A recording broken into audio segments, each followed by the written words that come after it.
আমার একদিন সব হবে, খাখা রোদে তোমার মতন অমন একটা ছাতা হবে। বাদল দিনে বৃষ্টি ভেজা নীল মলাটের খাতা হবে। ভোরের বেলা পা ডুবাতে ঘাস ফুলেদের মেলা হবে। যখন তখন কষ্টগুলো ঘুম পাড়ানি বেলা হবে। আমার একদিন সত্যি হবে, রোদ পোহানো চাদরখানা শীত সকালে আমার হবে। নীল যে বোতাম আজ ছিঁড়ল, সেও সেদিন ওই জামার হবে। উলের ভেতর চুপটি থাকা অপেক্ষারাও ক্লান্ত হবে।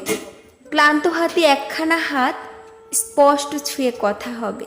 শুকিয়ে যাওয়া স্বপ্নগুলো সবুজ তরুলতা হবে। আমার একদিন সত্যি হবে, পথের ধুলোর ঝড়ে গন্ধ মাখা আঁচল হবে। আয়না জুড়ে চুপি সারে চোখ ভর্তি কাজল হবে। হঠাৎ নামা সন্ধেবেলায় আলসিমিতে আদর হবে। বুকের ভেতর লুকিয়ে থাকা চুপ শিশুটি বাদর হবে। রাত দুপুরে মাথা